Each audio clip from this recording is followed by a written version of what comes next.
On that note, everyone, let's go ahead and get today's session started. Again, my name is Ryan Miller. I'm the founder and CEO of Etna Interactive, and we'll be talking today about building a pipeline of elective surgery patients. Now, something I want to acknowledge, and it's something we've been at this a long time. Our company is 20 years old, and probably the most common refrain that we hear is that, honestly, what our clinic wants, what our clinic needs is more word of mouth referrals. These are our best, our strongest, in many cases, our most numerous source of new patients for the clinic. But there's a challenge that's implicit with that when we weigh the possibility, the power of word of mouth against the impact and the role that marketing can play inside of the clinic. And it's really captured in this question: how do you trigger a word of mouth referral? How exactly do you make that happen? Now, scaling word of mouth can be difficult, and I think at times like this, where many of us are contemplating the reopening of our practice, and the possibility that as we enter into the summer or the fall, we may not be as busy as we were this time last year. This question is really, really important. Now, if we roll back not very long at all, for many of your clinics, you were flush with patient opportunity. Depending where you are, we have a lot of attendees on the call today from Canada, many clinics from the US. Your clinic may very well have been in a position where, thanks to a record low unemployment, fairly strong economies, in a position where you simply had plenty of patient demand. And as a result, you didn't have to focus that much on developing a pipeline, on ensuring that you had a safety net of patients ready and waiting to eventually come into your clinic for surgical treatment. Now, unfortunately, with the pandemic and the inevitable reality of coming back into practice during a recession, it's very likely that it's going to feel like there's a break in that pipeline, right? That we, hopefully our practices aren't falling into a sinkhole, but we're going to see some kind of disruption. It's simply inevitable.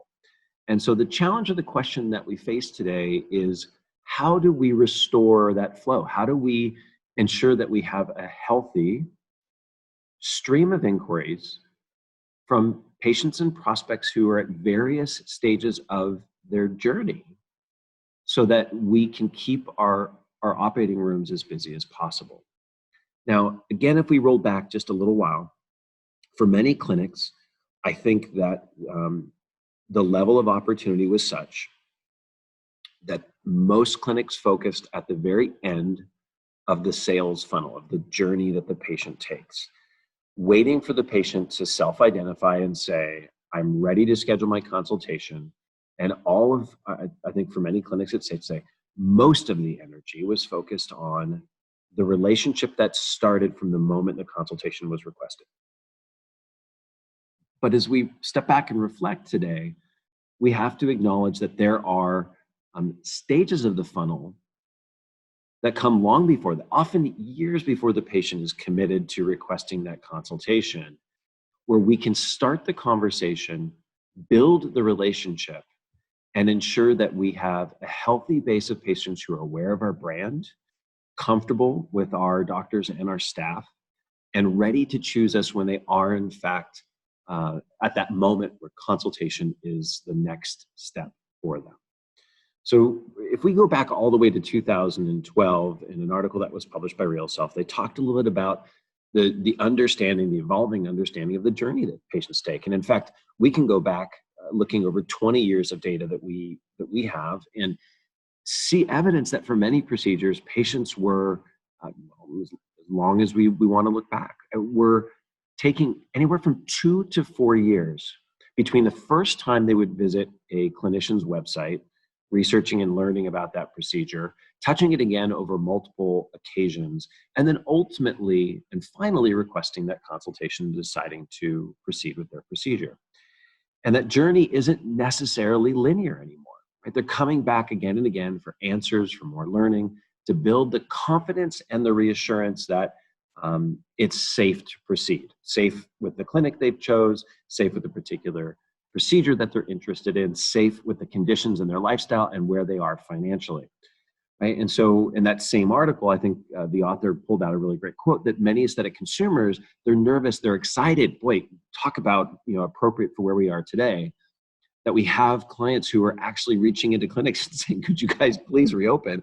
I want treatment now. But still, those patients are anxious about the reality of seeing a clinic in the time of COVID. And they're searching for information and reassurance that it's okay to proceed. So where we're going to focus throughout this the short presentation is on 6 tactics.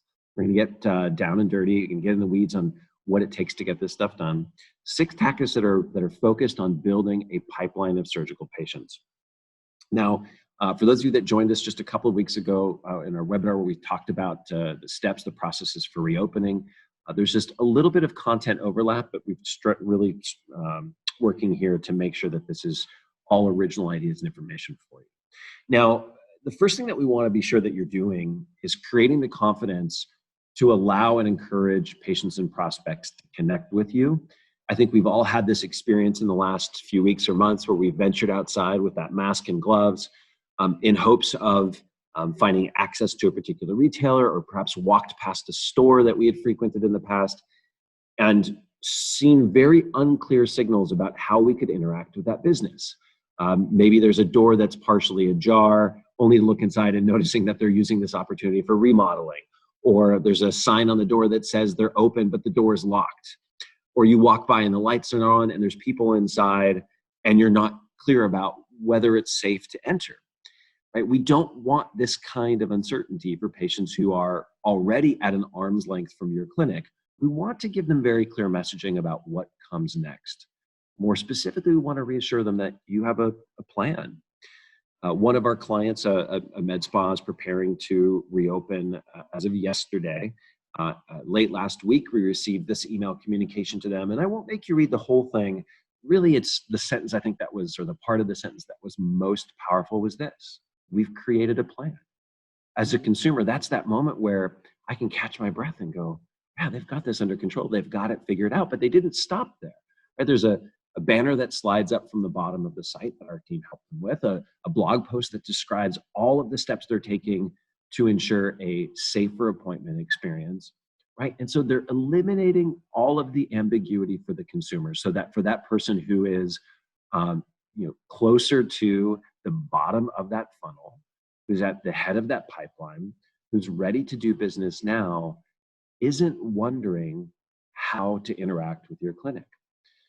For those of you that are still struggling, that are working on that plan for reopening, even in the face of uncertainty, even if you do not know exactly when your state or province will allow you to open your doors again, you should be giving communication proactively out to both your website visitors, your email subscribers, your social media constituency about what your plan looks like for when you are allowed to reopen. You may have seen this guide already. We distributed this 2 weeks ago. It's 15 questions that you can work to answer that are going to guide that communication that you're going to get out there. You can follow that link to download it, and we'll include that link when we share the recording of this webinar. Now, you definitely want to take, summing that section up, you want to take this moment in time and make sure that the people who are clearly ready to do business with you, because they're searching they're visiting your website, they're on your email subscriber list, that they're getting that clear message that you have a plan and what the framework or outline of that plan looks like, even if you're not yet reopened. All right. The second thing that we need to focus on here is keeping your brand top of mind. Now, what that means, I think in its simplest form, is just that you need to stay active and industrious. I'll explain that in just a moment, on both social media and in communication with your email marketing list. I think many clinics are struggling with the idea of how do I stay both active and engaged with our followers on those 2 channels without being insensitive or tone deaf to the environment that we're in right now. And I want to share just a couple of examples here. One of the clinics that we work with in Southern California, LJCSC, used this opportunity to leverage their large following on social media to help raise funds for a local nonprofit. I think we're all aware right now, as much as our businesses may be hurting, nonprofits are struggling even more, and they're serving some of the groups in our communities that are most at risk. And they used this opportunity to do a matching fundraiser that they promoted for several weeks directly on their social media. To date, they've raised over $10,000. This screenshot was from last week, and beat their goal. And they'll be matching that with their own $10,000 donation, having a huge impact on an organization that needs them, but creating multiple opportunities to engage with their following and show that they are, in fact, connected with the broader community. I also really love what the team at the Center for Plastic Surgery did. Really appreciate Ashley's creativity here, using the Pick Collage app that's out there to stitch together imagery. We miss and love you. Let's meet on telemedicine. Fantastic message from the members of that team, promoting the new ways that they're engaging with patients. What is especially important to call out about this is that they are using social media as it was intended, showcasing the real faces of the practice. In this case, the faces of the team, eventually as they're able to reopen, bringing in the faces of the community that they serve. And then we see again here in their medical spa, which is called Q, the medical spa at Lindsay House, a promotion that they're running to run a contest to reward essential workers, specifically focusing on the nursing community, with a social media contest to enter nurses to be considered to win the prize, right? Fantastic way to get the community engaged, to show their connection with really the people perhaps who need support the most right now, and stay top of mind. If you're struggling with how to stay active on social media, you need some great creative ideas. We've released a couple of guides that talk about how to use blogging, email, and social media right now in a way that's aware and sensitive. You can just go to etnainteractive.com/DIY and gain access to a couple of those guides, simple downloadable PDFs that you or you can share with your team can use. The bottom line, as we sum up the second point, is this is your time. It's your opportunity to either create a campaign or draft a larger editorial calendar that's going to keep you in front of your email subscribers, your social media followers, so that they haven't forgot about you as you begin to reopen your doors. So we want to talk next about building our base. And we covered this a little bit 2 weeks ago. And I know we've got a lot of people who are on this webinar for the first time. But I want to walk back over that territory because I think it's very, very important. As we go back into reopening, and I think more importantly, as we look perhaps a couple of months down the road, many of you will find right now in your clinics that you have at least several weeks to several months of backlog, the patients who had previously scheduled for April and May that you need to push forward, those people that you've talked with in the shelter period who conducted virtual consultations and now are committed to getting on your calendar. I think we're going to be busy, very likely, most clinics for a little while. But as we look towards the fall, the environment could be very, very different. And that's the time where we're going to wish that we had a really big base of people who already knew us, who already knew our brand, who were interested, we knew, in our services, and waiting for our messaging and communications. So really all we need to get is the contact information and the permission to market, right? Especially for those of you in Canada. As we talk about email marketing, those Canadian anti-spam laws, the CASL laws, are important that you follow. Whether it's your blog, if you're building an SMS, a text messaging subscriber list, followers on social media, or your email list, it's really just those two things, right? We just need to get people to sign up. Now, think about why you're here. Very often I'm told, email's passé, email's not as sexy as social media, but the reality is we typically see email outperform social media for most clinics by a full order of magnitude. And if you're a mature clinic and you focused on building that list over many years, you've got thousands and thousands of people who are subscribing explicitly to see your messaging. So be sure that you are using both this time to grow that email subscriber list and that you recognize the potential and the power of email. I would argue it's why you're here, right? You received an email invitation, you followed the link, and you subscribe. Now, this might be an important time to offer an incentive to subscribe or follow. You can run social media contests where following you is one of the components of entry. You can offer a gift or incentive or a prize, a monthly drawing for new subscribers to help grow that list size. And certainly we see this everywhere that we go in the online world. Specifically, retail has lots of examples here. I'm on the Crate and Barrel website. You see that example on your screen. You can save 10% today, even on furniture, when you sign up to receive emails, and they send you that 10% off certificate right to your inbox. And consider similar things that once monthly, we're going to draw new subscribers to receive a skincare gift basket, or you're going to, when you subscribe, receive a 10% a coupon for any elective service offered inside of our clinic, right? So opportunities to encourage those that make it to your site, that see your list, to take that next step and give up their anonymity.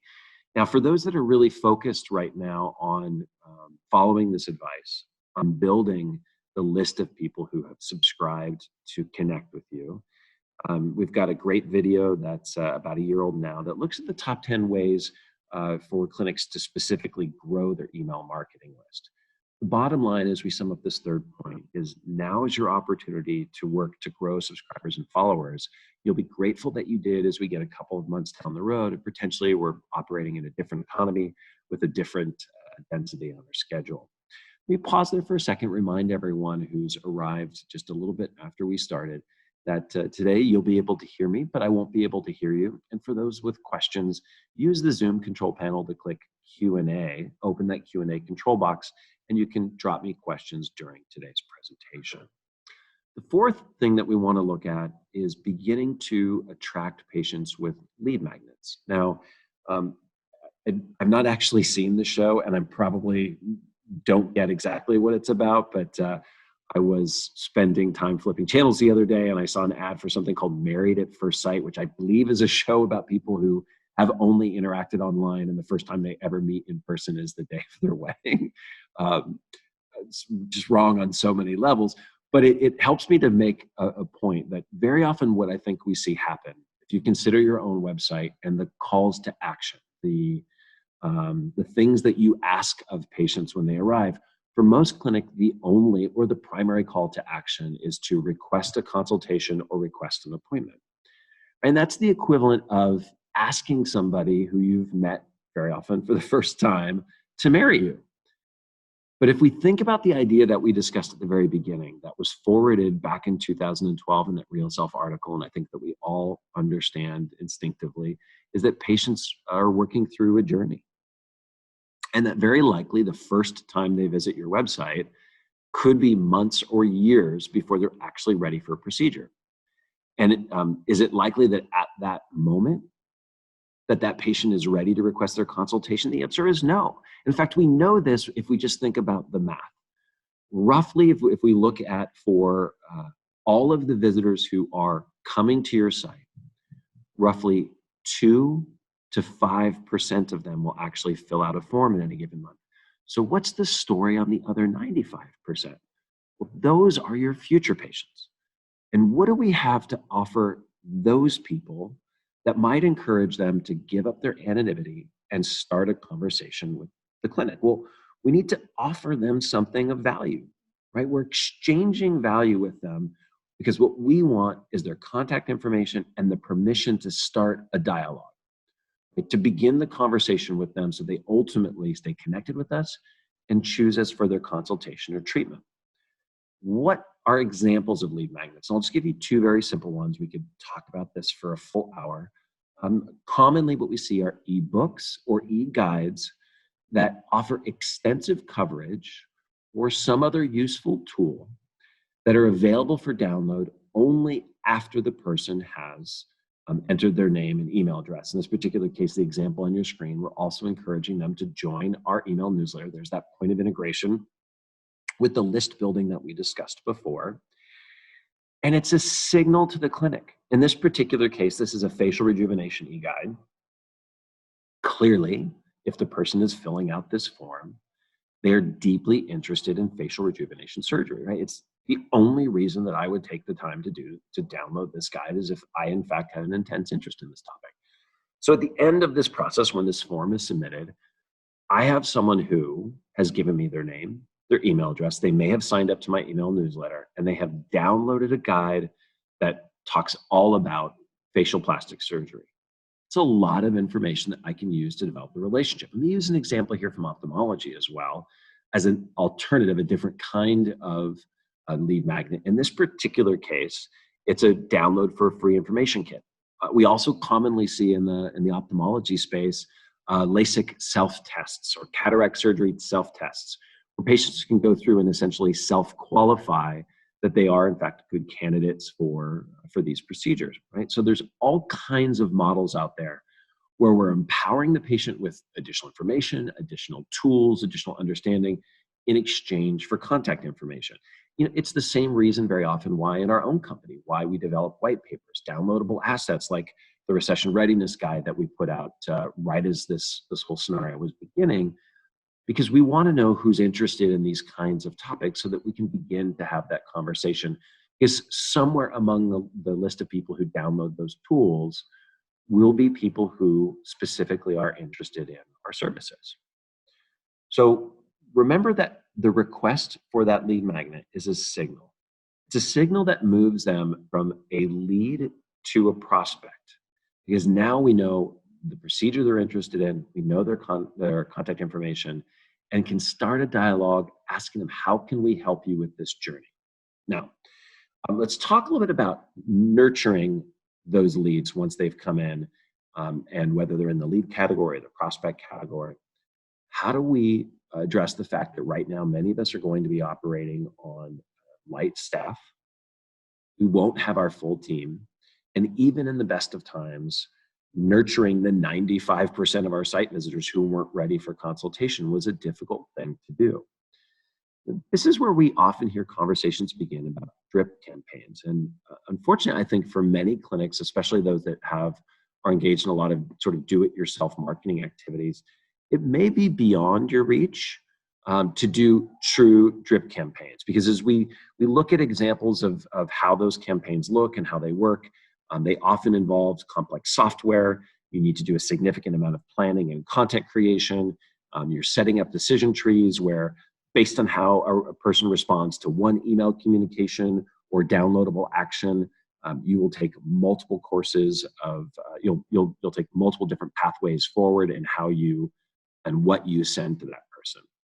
So tools that support this it's not a particular endorsement, but many have heard of HubSpot. Many CRM platforms like Salesforce with a few plugins can be structured to make this kind of thing happen. But the reality is there's an easier solution that is, while not as sophisticated, is still very effective. And for many clinics, it's incredibly inexpensive. So they're called automated email series. If you use, for example, Constant Contact or MailChimp, the upcharge on a monthly basis that's required to be able to support these is often as little as $25 to $30 monthly. Of course, there's going to be time that's required to create the email that go into your series. But let's give you an example, because I think it's a little bit easier to understand when we talk about it visually. The first thing we need to reflect on is who potentially could receive an email series. Well, of course, I've given you an example of the group that downloads an e-guide. So let's say a group that downloads an e-guide about facial plastic surgery procedures. We know that nurturing them with additional information about facial plastic surgery might be helpful. I might look at, if I have a landing page and a pay-per-click advertising or social media advertising campaign for eyelid surgery or facial plastic surgery, I might include them in my aggregate cohort.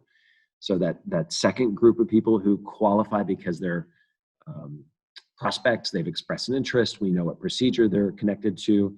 I might also look at grouping into this as well prospects who requested a consultation for a facial plastic surgery procedure, but didn't ultimately get back to us when we followed up.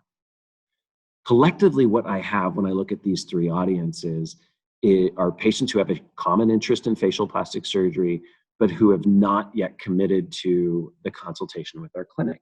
Now, I can funnel the three of those, and let's say I wait 2 days after my initial contact, whether that's the initial download, completing a form on a landing page, requesting a consultation, but not actually booking.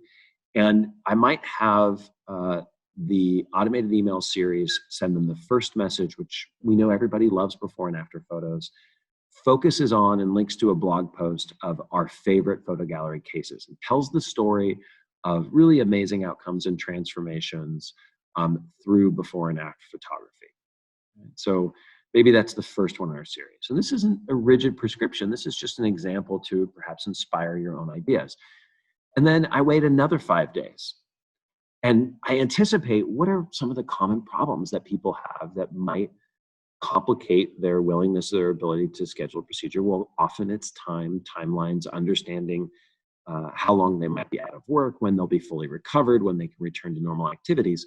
Well, maybe I'm going to develop a visual blog post or an infographic that walks them through the timeline of the most common facial plastic surgery procedures and gives them guidance on how early they want to request or schedule their surgery based on when they exactly need to be fully recovered.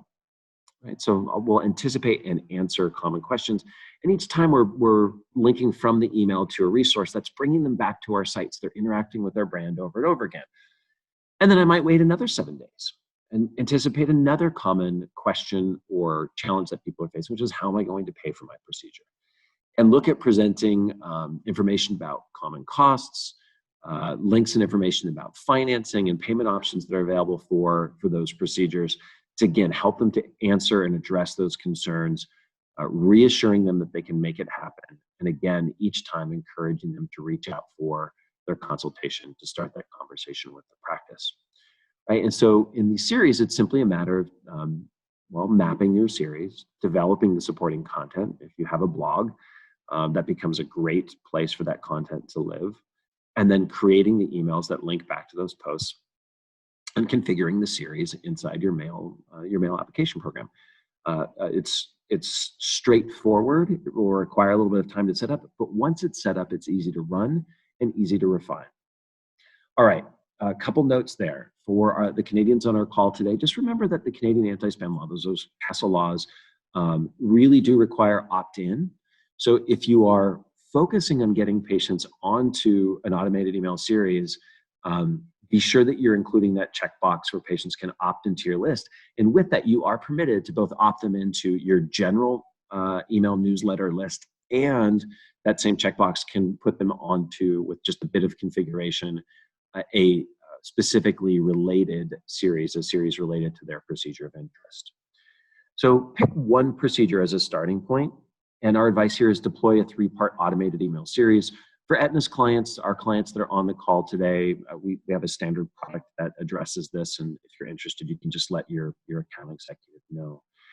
Now, the last piece we want to talk a little bit about here, and I'm not sure if this is going to be probably the least exciting or the least comfortable part of the presentation, but I saved it for last because it is, I think, an inevitable reality that we do need to deal with, which are the financial pressures that many patients will be facing and the conversations that will follow that as we come back into reopening our clinics. So, obviously the news is out there. Both the US and Canadian governments are making significant investments to try and assist small businesses, providing stimulus in various forms. But the question that we need to step back and reflect on is, what's the stimulus for patients? For those patients that are still working, many are on partial furloughs or working full time but at a reduced salary. Unemployment numbers are massive, and payments from unemployment are generally not sufficient to support this kind of elective and discretionary spending. And so the climate is going to be very different as we all re-enter practice. It means that many patients that might previously not thought about or been in search of discounting may be bringing up these conversations or may have their choices influenced by price more than in the past. So how do we avoid discounting services? And I want to acknowledge, for some of you on the call, regular monthly discounting is a part of your marketing communication strategy, and that's perfectly fine. But what we find among the majority of our clients in the elective healthcare space is that there's a strong wish, there's a desire to avoid discounting. So what do we do to get out ahead of that? A couple of things that we've seen already are price considerations or price reductions for patients who pre-purchase. Many clinics are doing this just before reentry, so it is a clear strategy and not an early act of what can appear to the outside world of desperation, but a strategy for patients who are attempting to secure the best deals as you know specific reopening dates. And these can be accomplished fairly easily either by having patients call in or by automating it with something like a PayPal Buy It Now button, which are fairly easy to configure as long as you have a PayPal account. For those of you with e-commerce systems, you may be able to set this up in just a matter of minutes. I would suspect that most of you already had a list of patients who, especially for surgery, were willing to fill last-minute vacancies for some kind of price consideration. We suspect that this strategy, I think we're going to see more last-minute attempts to cancel surgical appointments in the next couple of months. Some it will be motivations that have come from fear or misunderstanding. Others will simply be practical issues, right? The caregiver that I expected to come and help me while I was recovering from my tummy tuck isn't available to me. You know, if it was, say, my mom, who I was planning to help me watch my kids while I was recovering, if she is unable to travel safely, I'm not going to be in a position to have that surgery when planned, which means that your operations are going to be complicated. So having a list of patients who've expressed an interest in or reluctance to move forward because of price concerns, with whom you can exchange value. It's valuable to you to have a fully saturated surgery schedule. And for patients that are looking to get on that schedule with just a couple of days, who may have that flexibility right now with just a couple of days notice, being prepared and tracking those opportunities can help you fill last minute vacancies. We've also seen, I think this is probably going to be the strategy that the majority of clinics will default to, are benefits aligned with encouraging patients to join VIP or loyalty programs. Now, these were climbing in popularity in the year and a half leading up to this point. And often the minimum thresholds for investment are $1,000 to $1,200 for the lowest tier. And many of those programs include monthly service, in addition to discounts on selective categories of procedures. And for many clinics, depending on your regional guidelines, this is a way to set not a discount, but special pricing for clients who have accessed specific programs. And so it allows you to stay in line with the law and give patients an answer when they ask the question, well, can you do anything for me on the pricing? And the answer is, well, actually, I can. When you become a member of our VIP or our loyalty program, here are all of the benefits that you maintain, and our VIP program members enjoy a different pricing table because of that membership. It is a fantastic value, and for many clinics, what we're seeing is that they are doing a buy one, get one. When you sign up with a friend, the two of you basically get 2 memberships for the price of 1, the equivalent of a 50% discount. Some of them are offering, we've seen people offering additional months. When you join our VIP program now, you get 14 months for the price of 12, as a way to have a ready answer for that inevitable question of, well, what can you do for me on price? So let's wrap up on that final point there, and just, are you right now, what are you doing to build that pipeline so that as we get a little bit later this summer, as you've worked through the initial backlog, that you are in the best possible position to make this perhaps one of the strongest summers that your clinic has ever seen. I know for many of you in the elective aesthetic surgery space, this might have been the time where you were contemplating taking a vacation with weeks or even a month away from the office. And I don't think that's going to be viable for many reasons. But one of them is going to be that you should be able to develop a fairly full surgical calendar throughout the summer. So let's summarize those 6 actions there. And as a reminder, if you have questions today, use that Q&A control panel. Click the link, open the Q&A window, type in that question, and we'll strive to get that answered for you here. So Be sure that you're communicating now. There are people who are contemplating coming in for consultation, having a service with you immediately. They are visiting your website. They are looking at your Google My Business listings. Make sure you've got a clear message out there that announces that you have a plan, even if you don't have an opening date. You need to stay active, messaging out to your email list, communicating with your followers on social media to keep your brand front and center. Now, use campaigns or incentives specifically right now to increase the number of followers that you have on both social media and on your email list. You'll be grateful to have the biggest list possible in just a couple of months. If you haven't deployed them in the past, or if you have with success and you're ready to expand, bring out new lead magnets, digital assets that you can offer on download in exchange for contact information from prospects for your client.